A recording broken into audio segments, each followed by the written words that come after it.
Good evening, everyone, and welcome to today's event. Before we begin, I would like to acknowledge that the Richmond Public Library is located on the ancestral territory of the Hunkaminam speaking peoples. Welcome to a nourishing talk with award-winning author Jane Wong. I'm Ginny Dunnill, Community Services Librarian, and on behalf of the Richmond Public Library, the Richmond Art Gallery Association, and Richmond Has Heart, I'd like to welcome you to today's program. In a few moments, we will welcome our special guest, Jane Wong, for a presentation and interview with our own Michelle Callaghan, Head of Adult and Senior Services at Richmond Public Library. We have an exciting hour ahead of us. First, Jane will join us for a presentation, and then we want to hear from you.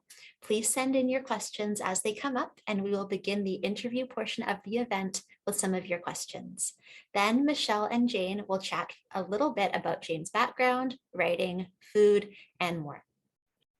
Today's program emerges from the Nourish exhibition, currently on display at Richmond Art Gallery in partnership with Richmond Has Heart. We will now hear from Kathy Tycholis, Education and Public Programs Coordinator at the Richmond Art Gallery, to tell us about the exhibition and how today's program came to be. Thanks, Ginny, and hello to everybody out there. Thank you for joining us all tonight, and welcome to everybody on the panel. So I'm here just to give a little bit of background on the exhibition that's currently at the Richmond Art Gallery, and that brought Jane Wong to Richmond and to our session tonight. So Nourish is the current exhibition that opened January 22nd and continues until April 3rd, 2022. The exhibition is curated by Nan Capona, and it features the work of American poet and writer Jane Wong, as well as an animated installation by Metro Vancouver-based duo Mizonk, otherwise known as Wan Yi Lin and Roger Chen. And shown together, the exhibition offers insights into ideas around nourishment and care, with each artist addressing this theme in their own way. And our guest tonight, Jane Wong, is known more for her poetry, so it was really interesting for us to work with a poet in a visual art setting. And the works you will see in the gallery actually came to us after our curator, Nan. She saw the exhibition that Jane held in 2019 at the Frye Art Museum in Seattle. And she thought it would work really well in the Richmond Art Gallery and for the Richmond community. So here's a shot of the installation at the Frye Museum. This was her first solo exhibition, and it came about as an award she won for her writing in 2017, where the winners get the opportunity to do something at the Frye. So Jane worked with the staff at the Frye Art Museum to develop her first solo exhibition. So our curator, Nan Capona, saw it, wanted to bring it to Richmond. So we've taken some components of this installation and also adapted it for our space. And Jane, of course, also created some new work just for us. So here's kind of an overview shot install of the current show. After preparing the altar, the Ghosts Feast Feverishly. So it features an oversized round dining table, and that holds bowls containing fragments of the poem of the same name as the title. Our version is slightly smaller in size and includes a new chandelier of soup spoons. And here's an image of the bowls close up. So you can read the poem by walking around the table. However, unlike poetry that in a book, you can enter and exit at any point. So the poem would change for each visitor that comes in. Other works in the installation, this is just beside the table there. It is a video of Jane reading The Long Labors. And beside there is a shelf containing some scallions. So the video it is of Jane reading aloud the poem, as well as she is not looking down at her hands, which impresses everybody because she is just so masterfully making dumplings without even looking at her hands as she recites the poem. And just to the right of this is another installation, How Not to Be Afraid of Everything, which shares the same name of her recent book of poetry that came out in 2021. So an excerpt from the poem is printed on a long sheet of paper that is hanging on the space where the gallery stairs are.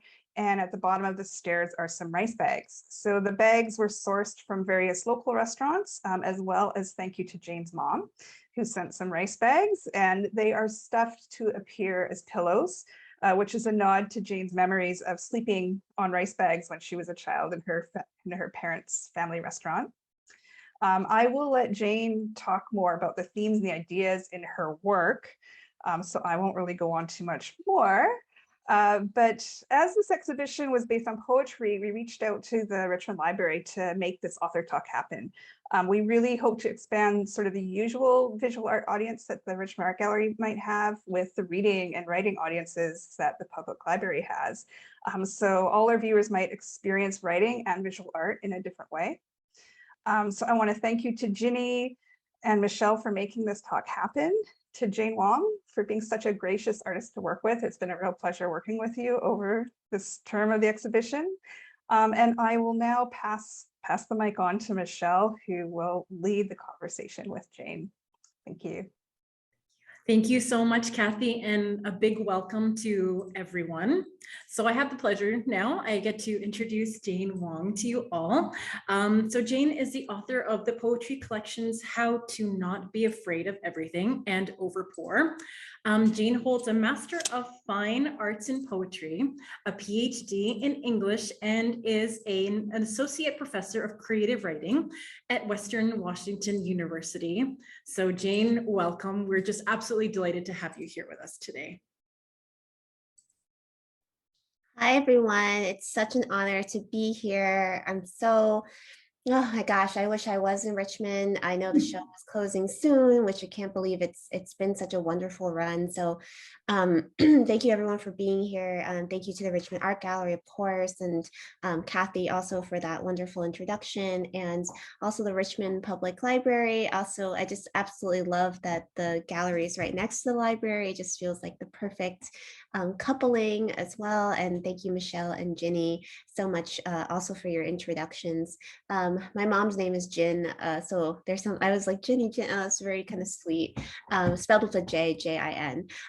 But yeah, I'm thrilled to have a conversation with you all. And I have my book here, and so I'll be reading some poems from it too during the presentation. This is my second book of poems, and it came out in October. So it's been a whirlwind of a time. I still can't believe that this book is out there in the world. It's such a vulnerable one. So I just appreciate everyone's listening as I share poems and talk a little bit about the exhibit. I'm going to go ahead and screen share for you all. And my apologies if you hear my dog chewing in the background. I'm on dog duty, so be it. He's super adorable, but not a big fan of Zoom, I will say for sure. More Zoomies, less Zoom for Panko, my dog. But I just wanted to start off with this image, actually, of my mom and me at the Chinese American restaurant that I grew up in on the Jersey Shore. I again grew up in a Chinese American restaurant in a strip mall. There was a pizzeria next door. There was also Burlington Coat Factory, a party store, a laundromat. And unfortunately, the restaurant did not survive. My father was actually, how do I say it? Like he was a gambler. He pretty much gambled the restaurant away. And so after that happens, my mom actually decides to get rid of all of the photographs from the restaurant. And this is the one surviving photo, which I find very, very tender. I think that she has decided to keep that as the kind of like one photo. I kind of wanted to open up by reading a poem actually about kind of, growing up in the restaurant, or at least a hint of it. And this comes from a poem that is called Dream of the Lopsided Crown. So I'll just read a little excerpt of that. Dream of the Lopsided Crown. I have this dream where I am the daughter of the machinist. My father balancing pipes that lead to other pipes, dropping a marble ball. Precision as love, without remainders, without the toothy excess of spiral-bound notebooks. I cut love clean. Instead, I'm the daughter of the gambler who's winning the staring contest. I asked my father, I dare you to blink. Slump slug, he spills all the chips on the table and says nothing, always nothing. Chirp, chirp goes the robin, robber of dreams. All around me, Atlantic City butters itself with dinner rolls, roiling ocean bilge. No one looks me in the eye. Here is the daughter, spun in boardwalk cotton candy, puke perfect. Here is the father saying, I am your father. Village after village, fishmongers walk away from their fish, drawn to city stupor. Dream of the dung beetle, I soothe, of its celestial turns, simple machinations in muck. Rats seethe in alleyway walls where winter cannot fall down sooner. My brother, born in the blue flame of February, is my mirror kin. Together, we kick everything in sight to see better. Ant hill, MSG bin, box of plastic cutlery, clanging a xylophone, avant-garde. We raise seashells to our ears and hear nothing but garbage trucks lifting all that we waste but want. Crush, crap, the dinosaur of garbage gobbles. Together, the restaurant babies refill napkin and sauce containers like regurgitating bird food. We sing of duck sauce and chili and straws pulled down by levers, levitating in tubular innovation. Customers furnish their mouths with lacquered loins, a pork procession, dream of the country that shall not be named, coins and clouds held over our heads like carrots. I have this term that I like to call us restaurant babies in particular. Kind of the kids are always at the restaurant, kind of like, you know, bored, tinkering with things, causing trouble, also doing chores. Just kind of a funny way to kind of grow up and such an influence on my poetry and art. Here's another image of me and my brother. This is actually from New York City's Chinatown. And again, kind of thinking about the ways that I grew up is so central to a lot of my artwork. The piece that Kathy showed you, which I'll show you again with the pillows, is really kind of centered on that kind of childhood dream quality, I think, especially not knowing fully the labor of my parents, kind of being at the restaurant at all times, but not understanding what was the kind of the daily lives that my parents were living through as they were trying to make ends meet for us. And this kind of, again, leads into the art. The show is really, the show at Nourish is really focused on that kind of, I guess, that huge difference, that that huge gap between gluttony and hunger. And I grew up in a Chinese American restaurant, but I also come from a history of hunger and poverty and also starvation during the Great Leap Forward. And, you know, that was during my grandparents' generation, the Great Leap Forward, 1958 to 1962. Led to an estimated 36 million deaths. And I think about that history of what it means to come from a history of hunger. And also my mother kind of growing up in those conditions. And also just a few generations later, what it means for me as someone who's American born in a restaurant to be surrounded by food. And so, as Kathy was saying, the central table here to the show is this gigantic, almost like, I would call it like almost like a chocolate foil. Almost like a gigantic, like a, I don't know, I like to think of it as something so opulent, despite the kind of difficult subject matter that's at hand here. And as Kathy mentioned, the poem actually exists within the bowls. And so you do actually have to walk around the table. It does not have a beginning or end. There are also empty bowls as well. Thinking about, again, that difference between the gluttony that I was raised in, but also the hunger that I come from. And I'll shortly read this poem to you all, but I also love the chandelier. I love calling it a chandelier as well. Of soup spoons, almost as if the soup spoons are going to dip right into the bowls, and you can almost hear the clanging of the spoons, right? Kind of that kind of clinging sounds, right? Clinking sounds. And also I love the shadows that are in this show as well.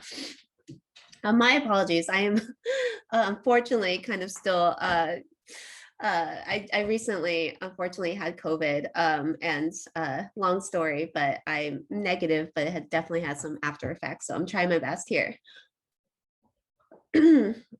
So thank you for your patience as I kind of regain my voice. I also will mention too that this particular slide here with the pillows does come from the title poem of my collection. And again, speaks to that sense of childhood, I guess, like awe of my parents and understanding that their labor was so heavy. And you think about rice bags being so heavy, so full of that weight. And I really wanted to lift it up, make those pillows, fill it with air to kind of loosen that weight from history, and think about that kind of labor as something I want to give my mother, that kind of looseness, kind of thinking forward.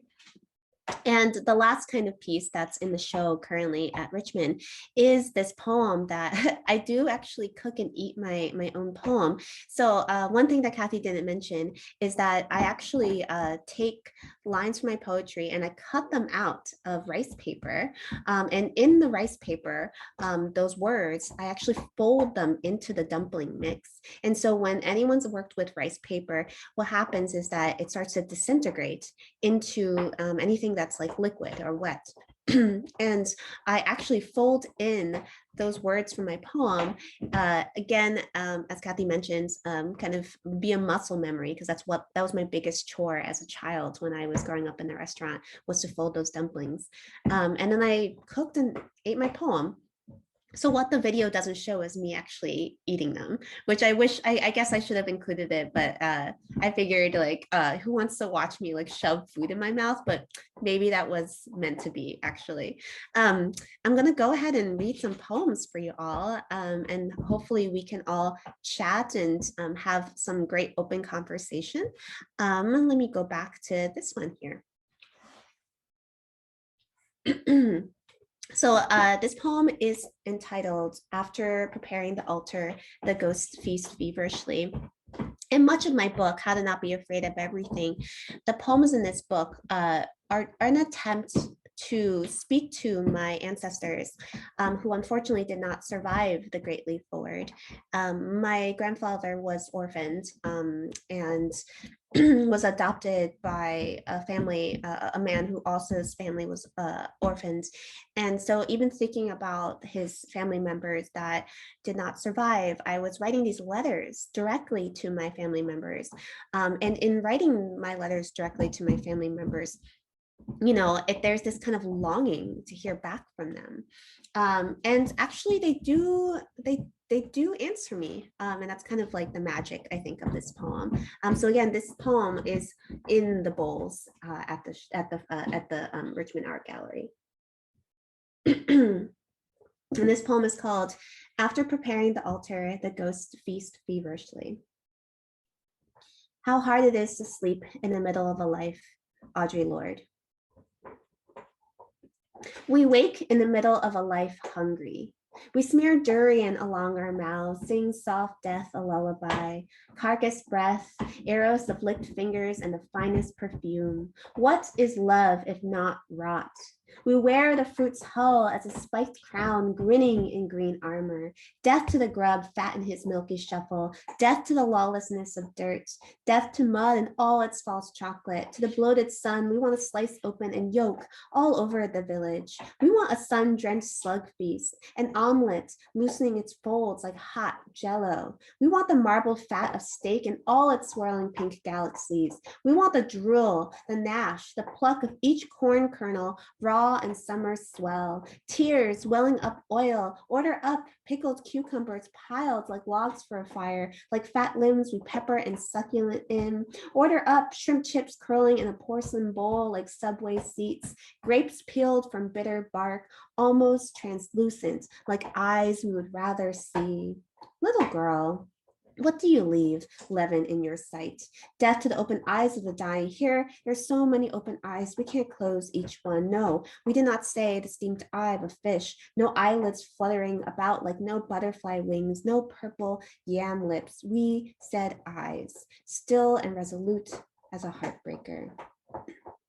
Does this break your heart? Look, We don't want to be roots, but we want seconds, please. We want globes of oranges swallowed whole like a basketball, or Mars, or whatever planet is the most delicious. Slather Saturn, ferment Mercury, lap up its film of dust. We want seconds, thirds, fourths, meat wool, a bouquet of chicken feet, a garden of melons monstrous in their bulge, prune back nothing. We purr in this garden. We comb through berries and come out so blue. Little girl, lasso tofu, the rope slicing its belly clean. Deep fry a cloud so it tastes like bitter gourd, or your father leaving, the exhaust of his car charred. Serenade a snake and slither its tongue into yours and bite.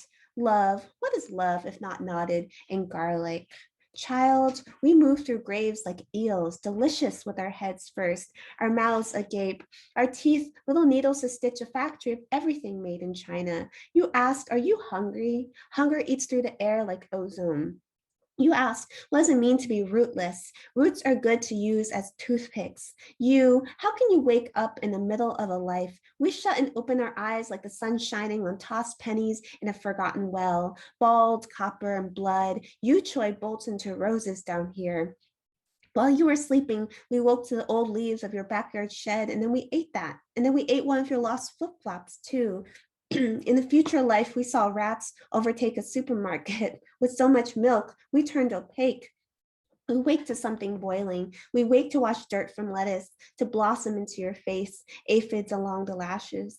Little girl, don't forget to take care of the chickens squawking in their mess and stench. Did our mouths buckle at the sight of you devouring slice after slice of pizza in the greasy box too? Does this frontier swoon for you? It's time to wake up. Wake the tapeworm who loves his home. Wake the ants. Let them do-si-do a spoonful of peanut butter. Tell us, little girl, are you hungry, awake, astonished enough? I'm just going to pause there. Stop share. And I just wanted to read one last poem, and I'm excited to have our conversation together. This one poem, actually, I hope you can all see on the screen. It's kind of in this form. It's a pretty short poem, but I like to read it kind of all directions. It doesn't have necessarily a beginning or end as well. And this poem is called An Altar. A glass of water, half full with my lipstick, along the edge to keep you afloat, to let you know I kissed it first. Along the edge to let you know, to keep you afloat, full of my lipstick, a glass of water, half to let you know I kissed it first, to keep you afloat. Thank you, everyone. And I'm excited to have lots of conversation. Thanks. And I'm happy to read in conversation and other excerpts as well. Thank you so much, Jane. Thank you. It was beautiful. And it seems that we have some questions coming in on our Q&A. We'd love, thank you, audience members, for sending in your questions. So if it's okay with you, Jane, we'll just dive right into some of the Yeah, I can't wait. And thank you for reading your poems. Oh, of course. So special to hear it from you. Now we have a question about two favorites. There's a question, what is your favorite part of being a writer?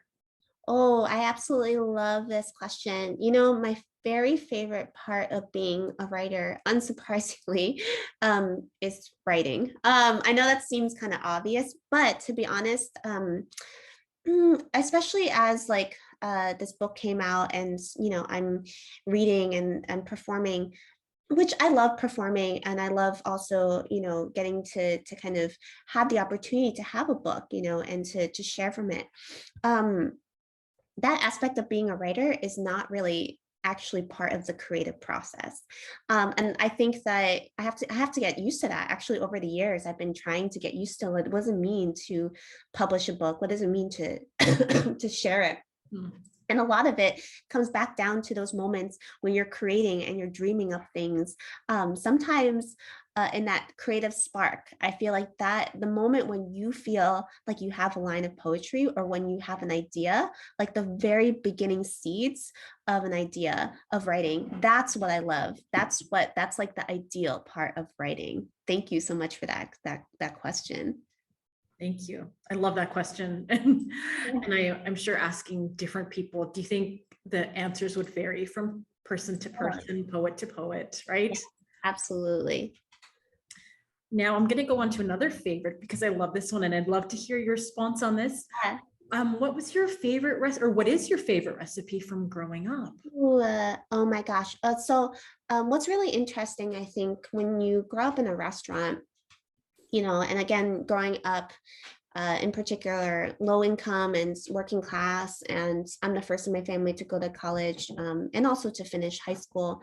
That I think the biggest thing that I kept hearing from my parents was, get out of the kitchen, or kind of, we don't want you to cook. We don't want you to be, which is funny because they also made me do the chores. So it was like, wait a second, you're telling me not to cook, but then I have to prep everything, whatever. I mean, I guess you just do what your parents have to tell, like what they tell you in those moments. But, I didn't actually learn how to cook, like really cook. My dog is being I'm just gonna move the camera a little bit. I didn't actually learn to cook until the pandemic, actually. And I find that, yes, so only within the last few years, I didn't even learn, because I could cook basic things like eggs, etc., pasta, but I never actually learned to cook Cantonese or Toisanese food until the pandemic. And so honestly, my favorite recipe, or I guess the thing that I really love to cook the most, I've been making homemade bao from scratch, like char siu bao from scratch. It's so labor intensive to make the dough, to make the filling, to steaming it. But there's something about it, that the kind of the comfort level there is, to kind of making that dish in particular and making it from start to finish, which, to be honest, my mom would never do. She was like, that's too labor intensive. Like, she was a working mom. She was like, oh, I can't do that. So I had to actually gather that information from my grandmother, who's the one who makes the bao. So yeah, thank you for that question. May I ask just a follow-up to that? Was it about finding comfort in food, or time, or connecting with, or was it multiple things that sort of led to that, Yes, absolutely. So it was totally comfort. It was, to be honest, during the pandemic, I write a lot. Speaking back to that kind of what I love about being a writer is that creative energy. I write a lot. However, during the pandemic, especially the early days, I literally could not write a thing. And it was the first time in my life since I was probably, 10 years old, that I couldn't write. Like, I felt literally paralyzed in writing. This was my whole life. I it's the one thing that has gotten me through some really difficult times. And yet here was a difficult time, and I literally couldn't write a word. I couldn't read even. It was really difficult. And so I was like, I had to do something. And so what I ended up doing was cooking. And to me, I kept telling myself, this soup is a poem. And I do believe that, like, this, whatever I'm making, if I'm making juk, I'm making a poem. And so nowadays I think about that, like, poetry is comfort, food is comfort, like all these acts of love. And that's ultimately what it is. But I needed that during the pandemic. I could not write. I'm finally coming back to writing, but it took a long time. So for anyone out there who was having difficulty creating, or is still having difficulty creating, these are really kind of difficult circumstances still, So thank you. I love that you added that, because I was like, it was such a pivotal moment that I was like, I can't believe I can't write, but I can cook. Since when? It's like I woke up and suddenly that's what you're doing. Yeah. It was like almost like in my blood, if that makes sense. It does, absolutely.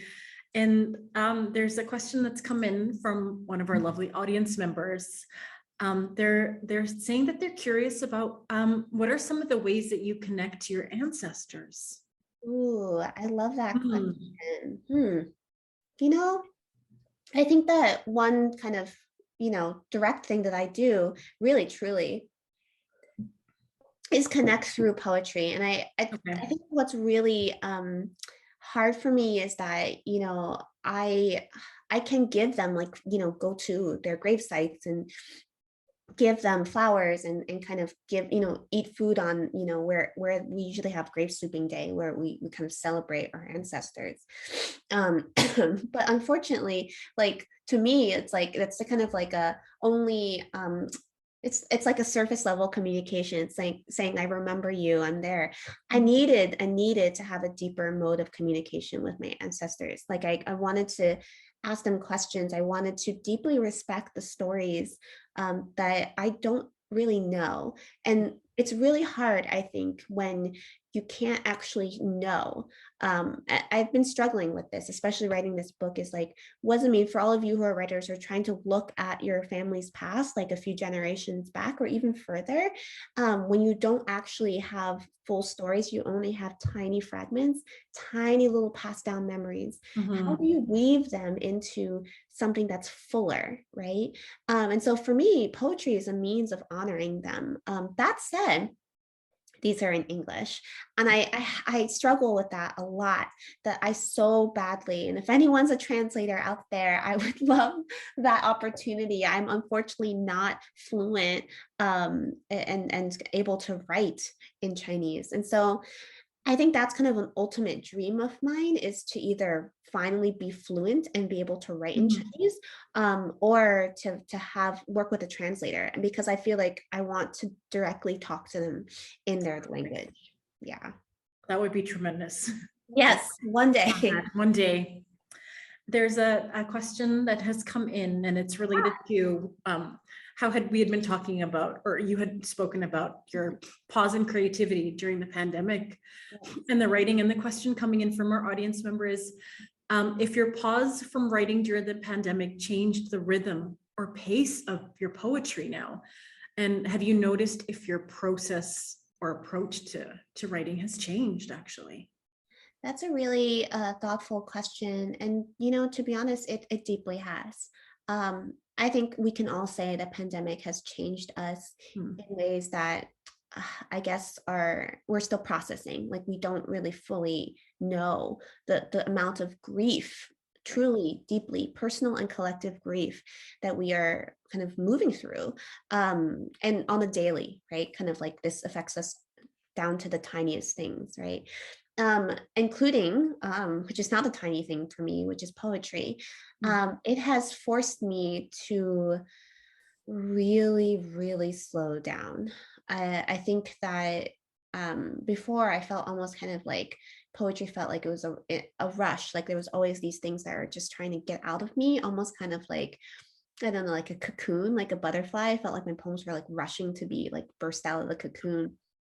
And now I think my process is much slower. It's kind of almost like a hibernating bear. Like I feel very kind of like it's just sitting there. Sometimes, honestly, when I still have trouble writing, I will not literally write down words, but I will just kind of sit there and meditate. And in my meditation, what happens is that a line of poetry will arise, or I don't need to physically write in order to write. Like, I know that sounds bizarre, but I think that I felt like the pressure, like, I'm going to sit at my table and I'm going to write a poem. Like, I don't do that anymore. I can't do that anymore. So I feel like I have to be more in my body during the pandemic, because again, we're so behind screens and so like physically different, And so I feel like that's changed my process.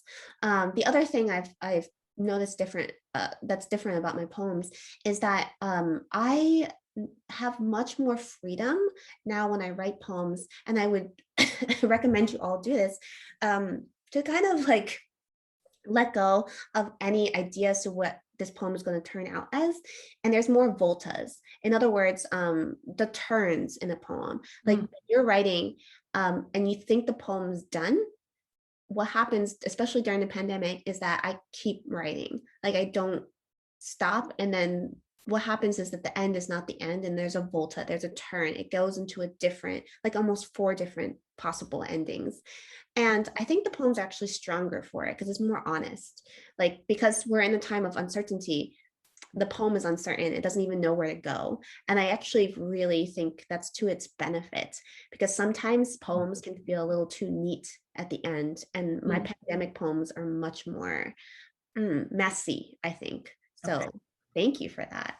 Thank you. And thank you, everybody. These are fantastic questions. Love Oh that. my gosh. What a rich, like, oh my, speaking of like a rich broth, like this rich broth of questions. Thank you, everybody, so much for your wonderful and thoughtful questions. Yes, I love hearing the questions that come up and where the conversation goes when the questions come up like this. Now, well, we're going to just move on to more of the interview part of things, if that's all right by you. So Jane, I'll just start off with this first question. So you've come to us from Bellingham. You grew up in New Jersey, where your family had their restaurant. And now you're wrapping up your time with your exhibit at Richmond in the Richmond Art Gallery. And Ginny, I just would like you to know that Ginny and I had the pleasure of going. We spent an afternoon going there to experience the exhibit in person and each component of that, it was just so gorgeous and moving. So it was a special experience for us. And I would love to hear just about your time in Richmond. And yeah, if you could just let our audience members know, that would be lovely. Oh, thank you so much for that. Oh my gosh, it's been such a joy to be in Richmond. The couple, I guess I think it's been 3 times, unless my math is, I'm like the world's worst math person. Times that I've visited since the show has opened. And I will say Richmond has the best food, like period.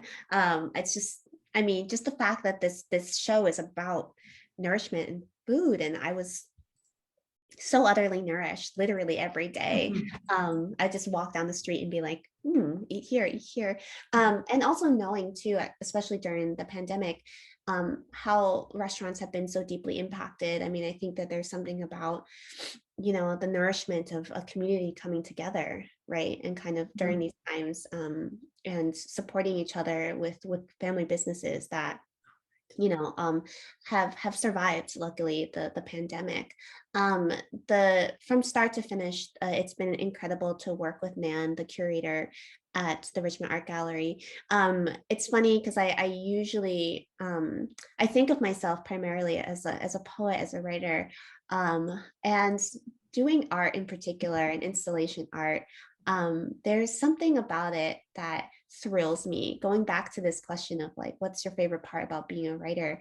I think nowadays I also answer that question with like, that creative, those first inklings of the sprouts of creativity are now not just even in written word or not just on the page. And now I get to kind of do that through, I think, more interdisciplinary art. And I think that that's been such a joy of mine that, and, you know, this is like, I was not trained in like visual art. I was not trained in sculptural art or installation art. And in many ways, like, I think that's given me a lot of freedom to just kind of play and try things out. And that we all can do this. Like, I think there is something magical about the fact that, and such an honor, I think, to be shown at the Richmond Art Gallery, that there's an element of a deep respect on my part for the power of art and the visual impact of it that I'm still learning. And I think being an artist, being a writer is about still learning and still opening yourself up to possibilities.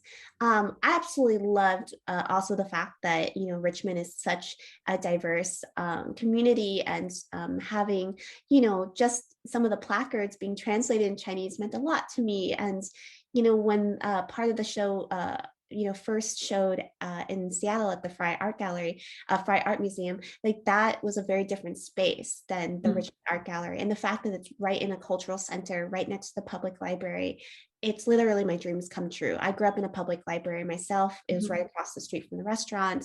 That's how, honestly, I became a writer. So it's just been such, like, it really is probably one of the biggest accomplishments of my life, is to particularly work with the Richmond community. And just the fact that the restaurants showed up with, you know, the bags that they're willing to donate, such generosity. That's so beautiful. Thank you. We're very touched by that. Yes, and it's so special to have the art gallery right next door. How often does that does that happen in this situation with that? So it's very special. Absolutely. Yeah, absolutely. Now there's just changing tones a little bit for questions. Would love for you to speak more about your process for writing a poem. And you actually did. I was going to talk about beginnings and endings. And it's interesting when you were answering the question about writing during the pandemic, it sounds like it has changed, right? It's not so neat, as you were saying, anymore, that there's more room for different endings and different journeys to a poem. So I guess that's part of your process now too for writing. Yes, absolutely. And I know, I'm sure there's many writers in the audience, and everyone has a very different process, and kind of also that the process can change over time, but as you know, the pandemic has done for me. But at the central core, I think that my process tends to be something that is very open-ended. I will just say this, I'm a pretty ordered person in real life, like in terms of like, I'm the type of person that's like, someone moved a book or moved like a candle just a little bit over and I have to move it back. Like I'm that type of person that's like, everything has its place. Like I'm not necessarily a messy person. That said, in poetry, that it's like my place to be as messy as possible and to be as like things are not where they should be. And I love that poetry is that kind of messy process for me. So my process kind of starts actually from what I call the compost pile, which goes back to food and nourishment, of course, even thinking about like growing vegetables and whatnot. My mom is a huge green thumb and she's such an amazing gardener. And, she's, grew up in a farm. And actually what I do is I gather a bunch of different lines that come to my mind, have it be literally me meditating or, everything just starts with random lines. And I actually have it in my notebook, but sometimes I can't get to my notebook. So I'll just write on my phone. Or sometimes I'll take a picture of an image that inspired me. And I put it all in this gigantic Word document called the compost. And when I want to write a poem, I will absolutely at random, this is like, oh, I don't even know how long compost pile is, probably 100 pages. It's big, it's massive. Right? It's massive. But I'll just choose like maybe 5 to 10 random lines out of this gigantic tangle. And I'll put it on a page and I'll just start writing through. Like I'll just start trying to connect the images or connect the lines. And what happens is a lot of the lines disappear. And go back into the compost pile, but some of them stay. And what I do not like to start from a blank page. Many of you who are writers, probably, it's very intimidating to start from a blank page and be like, okay, like magic, a poem's supposed to happen. But when I have random stuff I've been thinking about, or even headlines I've seen, or quotes, like a quote from my mom, when my mom said something, I'll write it and put it in the compost pile. When I start from something will arise, like just, surprisingly. And whatever you're feeling through, whatever your heart is feeling through, whatever's been on your mind will show up no matter what those images are. And so I trust that. And it's a little messy, but I have to start that way in order for something to arise. So that's pretty much my process. Again, like I don't like to start from blankness. I kind of I start in the garden. I start with the worms, basically, the compost. And I see what can grow. Yeah, and that's what I call it. So I wonder if other people do this. That is curious. And thank you so much for sharing that. I find that fascinating. I know when talking to authors, it's always so interesting to hear everyone's process, but I love hearing that it doesn't have to be a blank page. No, that you begin with, because like you said, I wonder how many people listening do think that it has to begin with emptiness, or just that you're expected to start from nothing and build from there, right?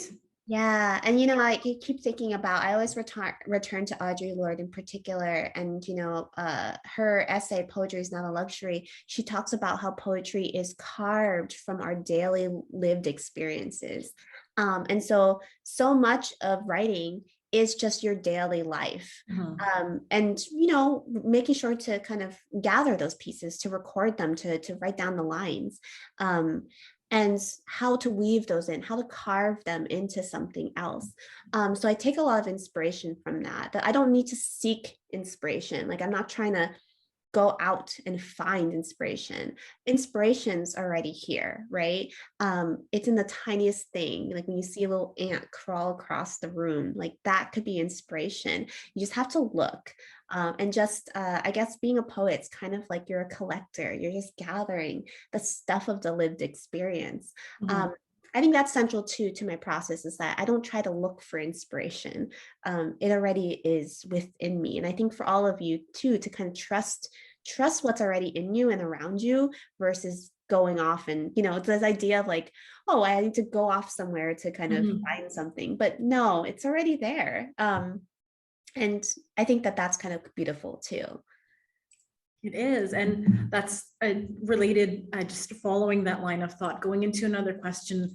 There was a TED Talk that I had listened to, one of your TED Talks, and you spoke about how writing is not learned in school, right?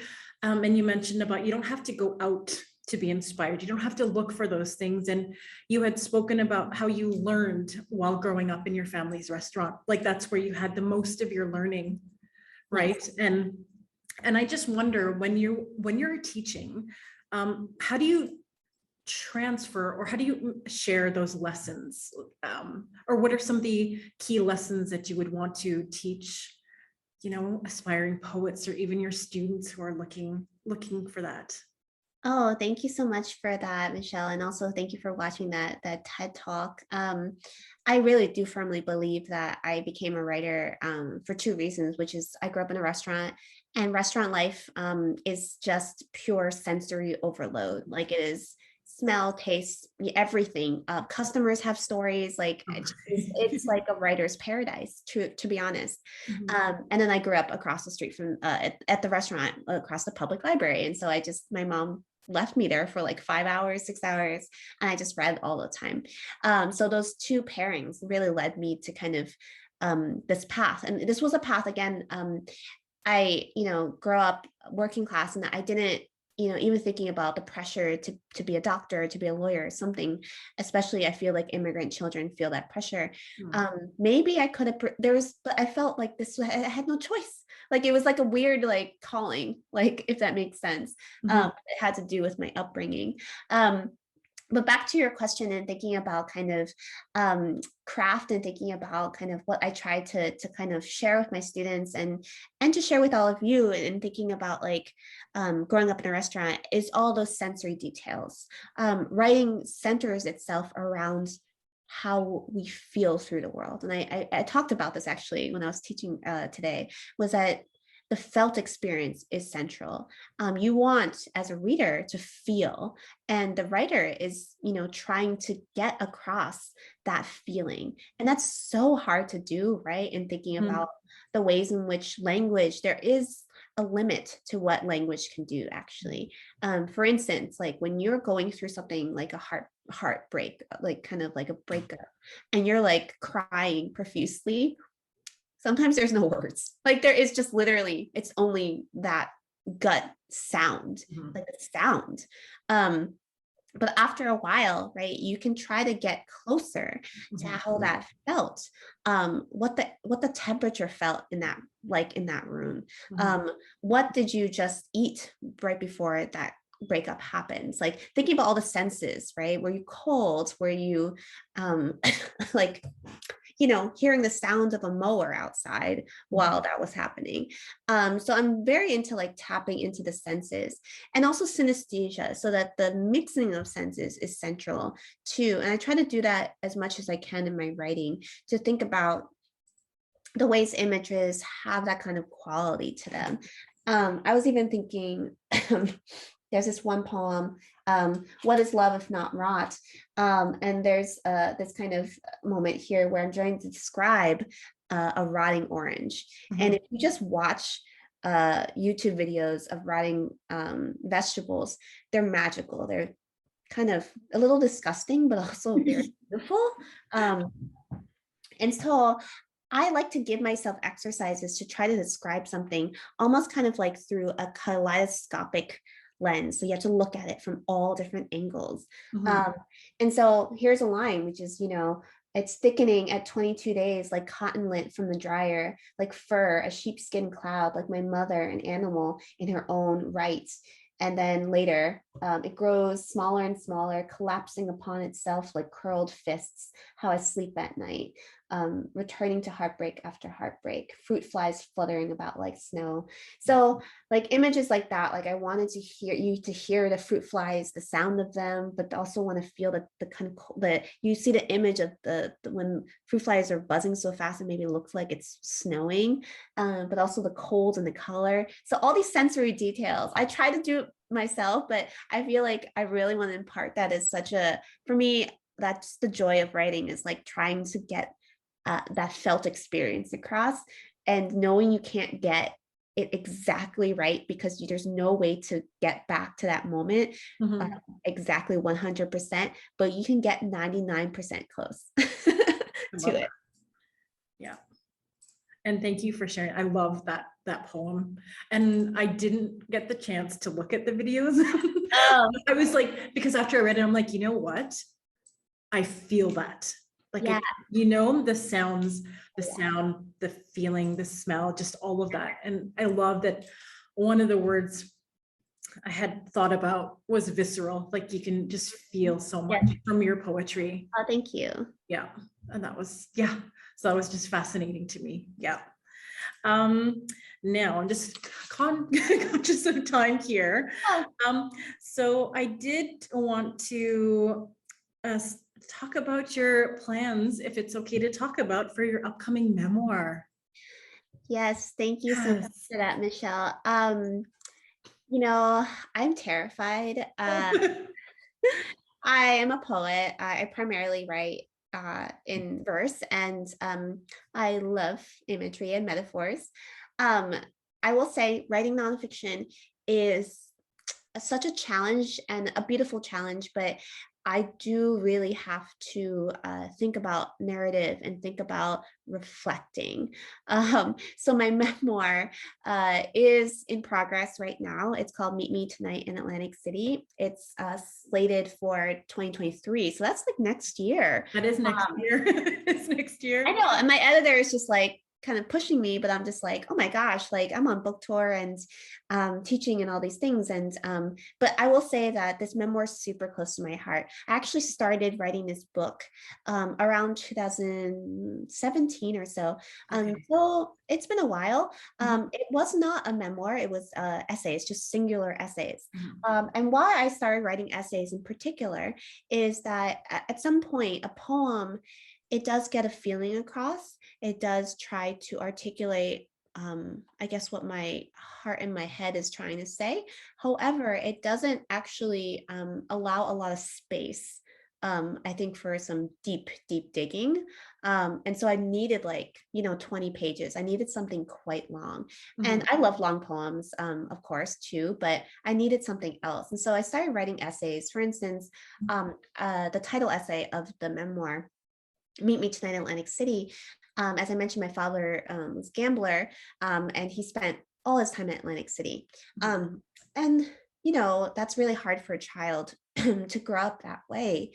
And I was thinking to myself, like, I can't be the only one, right? Because I kept thinking, why do all these, buses keep picking up from Chinatowns, in New York and, in New Jersey, like even thinking about targeting immigrant communities in particular, and Chinese communities. And so I did a lot of sociology, just kind of looking at a different way of understanding a lot of the things that had been on my mind.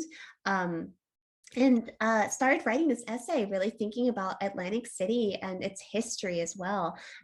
So essays and memoir writing has been like a mixture of personal memories and essays, but also a lot of research and a lot of trying to understand what it means to grow up, as the child of Chinese immigrants in the States, right? At kind of like the 80s, 90s, and their kind of history before that.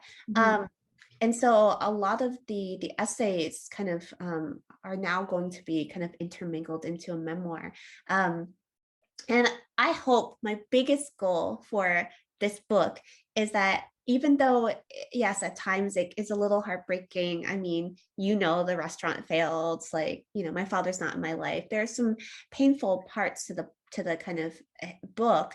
That said, I hope it's funny. Like that's my whole I really do, because it's there's like a jokey side of myself that I think does not come out in my poetry that totally comes out in my prose for some reason. Speaking about, why our process changes. I don't know why, but, there's an essay in that book too, called Root Canal Street. And if anyone knows New York City's Chinatown, there's Canal Street is like the big strip that's, running through, New York City's Chinatown, but it's about illegal dentists. So root canal, it's supposed to be silly. It's supposed to be kind of like a joke, but also like, oh yeah, I did grow up without insurance, and my mom did go to unlicensed, illegal, dentists in Chinatown. And so trying to find the grandma that was going to lead us to the dentist, like some random grandma in Chinatown. It's ridiculous. I think it's funny trying to find her. Like, does she give us a wink? Like, so I really hope that the memoir, as much as it is kind of full of heart and heartache, that it's funny. That's what I will say about the memoir. I hope you just at least smile a little bit, or at least are like, that's ridiculous.